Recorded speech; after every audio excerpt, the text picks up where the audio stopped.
Pour financer les prochains transports publics provençaux, Martine Vassal en appelle directement au président de la République. La belle initiative de ces élèves infirmières salonnaises, elles ont besoin de vous pour financer leur voyage humanitaire au Cambodge. Le MMA est interdit en France, pourtant Yvan Sorel veut faire bouger les choses. C'est un plan de mobilité dense qui a été lancé en 2016 par la métropole Aix-Marseille.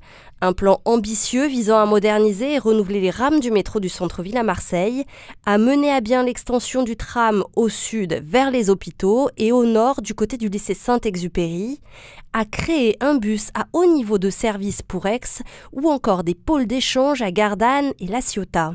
Ce n'est que la première partie du plan financée pour le moment à hauteur de 300 millions d'euros par le département.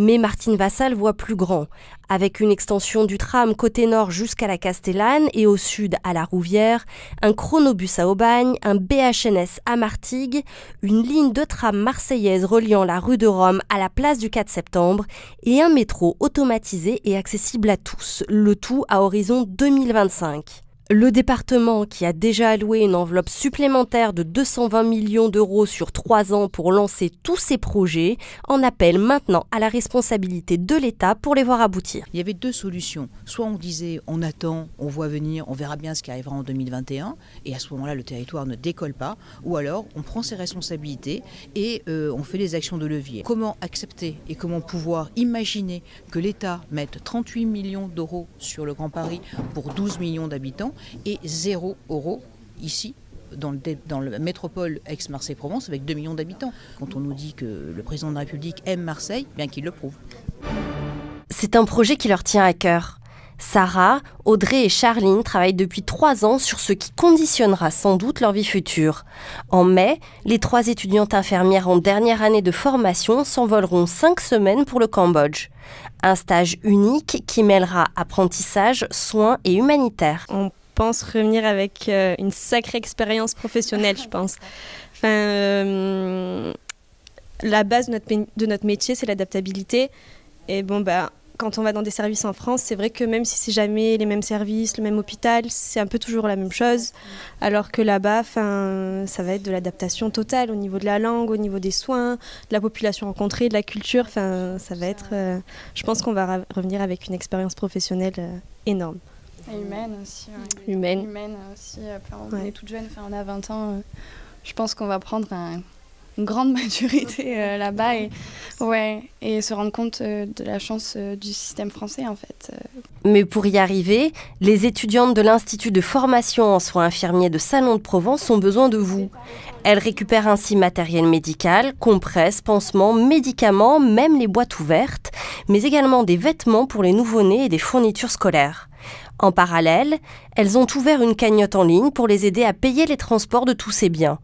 Coût global de l'opération, 6 000 €. C'est surtout sur les frais de bagage. Après, si on a en plus pour acheter d'autres choses, c'est encore mieux. Mais c'est vrai que le bagage à 150 € supplémentaires, on a des petits budgets et que ça revient vite cher. C'est super parce que tout le monde nous apporte plein de choses. Mais bon, pour les ramener là-bas, on a aussi besoin d'argent. Une expérience extraordinaire comme le pressent la coordinatrice des instituts du groupement de coordination sanitaire du Pays d'Aix pour le site de Salon de Provence. Ça leur permet à la fois de mettre une base limite en dessous de laquelle elles vont refuser d'aller en termes d'exercice. Ça leur permet de comprendre les moyens et les ressources qu'elles ont en France avec ce qui est mis à disposition pour exercer leur métier. Et ça, c'est déjà énorme. Ça leur permet de retrouver finalement autrement, d'une autre manière, toute une approche relationnelle et un cœur soignant dans d'autres pays, auprès d'autres soignants.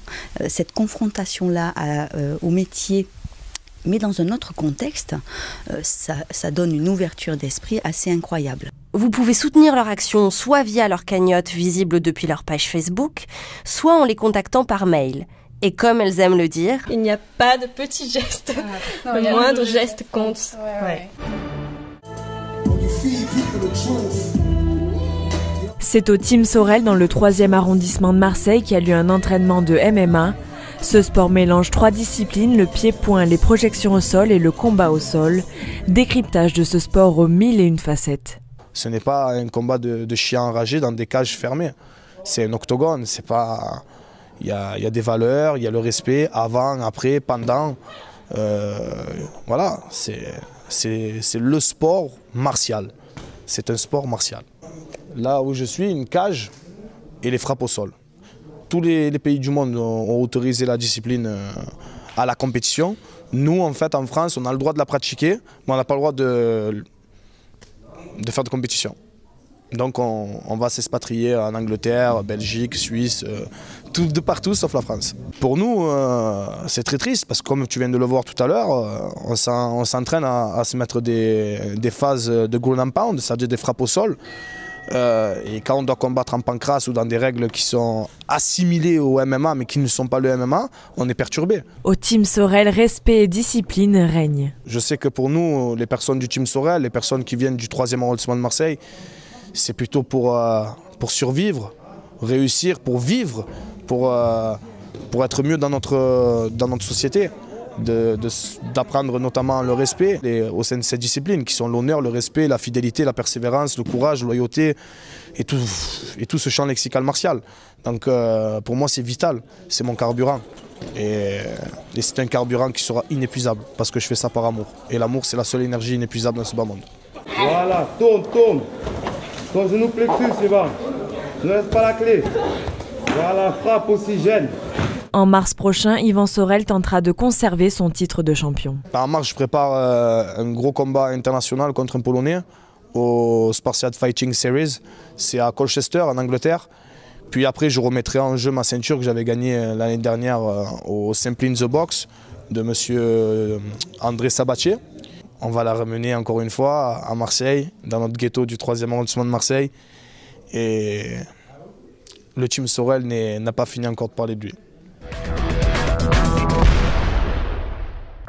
Le soleil jouera à cache-cache avec les nuages en ce jeudi 7 février, mais le ciel s'éclaircira dans la journée. Du côté des températures, elles seront fraîches le matin, mais plus douces l'après-midi. Le matin, il fera 3 à Marseille, -6 à Digne et -2 à Avignon.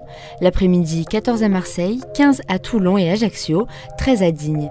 Nous souhaitons une très bonne fête au Eugénie.